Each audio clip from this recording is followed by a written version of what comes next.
Well, greetings, it's come round again. Remembrance Sunday. The old bowler hat has to get dusted off. And away I go to the cenotaph in the local town. Sadly, this year the Minster won't be open for the indoor service, but I shall be outside. And I'm extremely glad that the government has decided that they're not going to cancel Remembrance Sunday. Not that it made a difference to me. I was still going to go in any event. If the government think they can stop me attending the cenotaph on Remembrance Day, or many thousands of us, they've got another thing coming, and they thought better of it, and quite right too. I'm doing something unusual today. I'm wearing my father's medals. My father's medals, which I haven't worn before on a Remembrance Sunday at the cenotaph.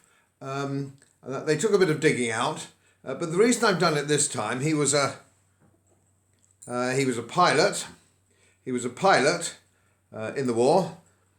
One of the first Spitfire squadrons going out to Malta, badly injured, came back, burnt, got put together by McIndoe, that wonderful plastic surgeon, put him back together again, and he was then selected for operational training on typhoons, but the war ended, so it was not to be.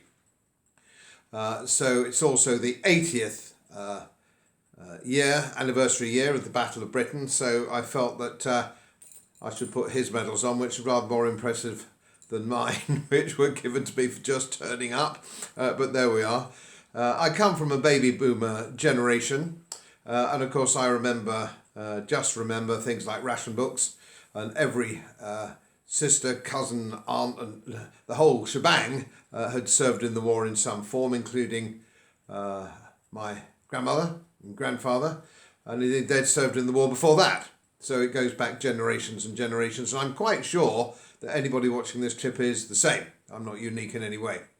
And so it's right that we remember, but I think that even the idea that it was going to be cancelled is appalling. Even the thought that could cross the government's mind that it could be cancelled is appalling. But that's another story. Some of the freedoms, of course, that our forebears gave for us are being whittled away, but that's another subject and it's not for today.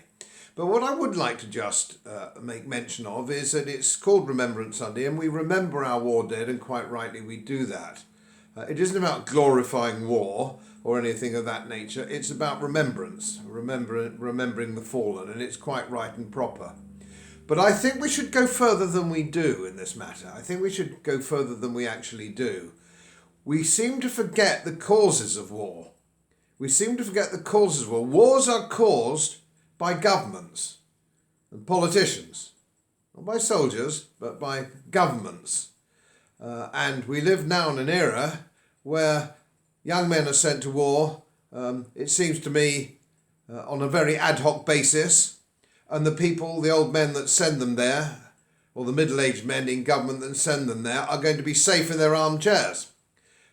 They're not going to have to face the music themselves. It's easy to send people to Iraq or Afghanistan or wherever it happens to be, safe in the knowledge that you don't have to go yourself. And it's highly likely, if you're in government, that none of your family will have to serve, which of course wasn't true of the Great War, when a lot of senior politicians lost loved ones.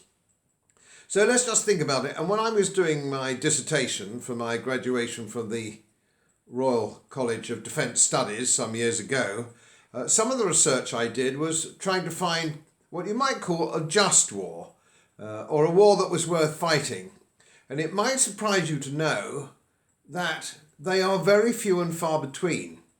And if you accept, I think, as a lot of historians do, and I'm a very keen military historian myself, that the Great War was the trigger for the Second War, and that really there wasn't a World War I and a World War II, there was one war which came in two parts, and that was always the view of my grandfather, who was badly injured on the Messines Ridge in April 1917.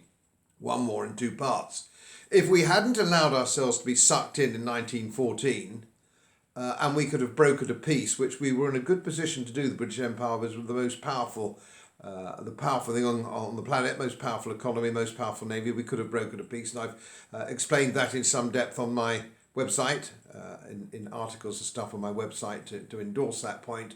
We could have brokered a peace for good. So it's much better if we can put our heads together. I'm not a pacifist by any means. I believe in strong defence. I believe in decent budgets for defence, so on and so forth.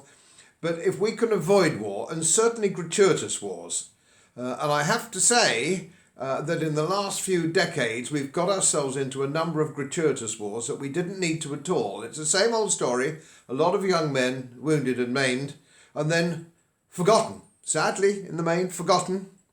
In the great words of Kipling, it's Tommy this and Tommy that and Tommy go away. But it's thank you, Mr. Atkins, when the band begins to play, and I don't like it. So let's keep out of unnecessary wars, build a strong defence, and look to our own. No more overseas military attachments, especially not to Europe. I think our history has shown that's been a disaster. And there is one pending, Brexit or not, you may or may not know, there's one pending. We're going to be sucked in yet again to European military implications, regardless of whether Brexit goes forward in full or not. You probably don't know about it yet. Most of our MPs in Westminster haven't fully understood it yet, but it's there and it bears examination. And I just wish mainstream media had some serious defence correspondents who could actually open up that and open a debate on that. But as I say, today I've got to get off. Today's not to go into any detail about it. But think of that. When you're remembering the fallen, perhaps remember some of the reasons that they fell. As most of you know, my work is very heavily independently research-based, and I get my information from all over the world. It would help if you press the subscribe button and the little bell next to it, because the more subscribers I have, the more likely it is that international independent research institutes will share their material with me. It's most helpful, and then of course I'll automatically share it with you. So surprise won't cost you anything. Thank you very much.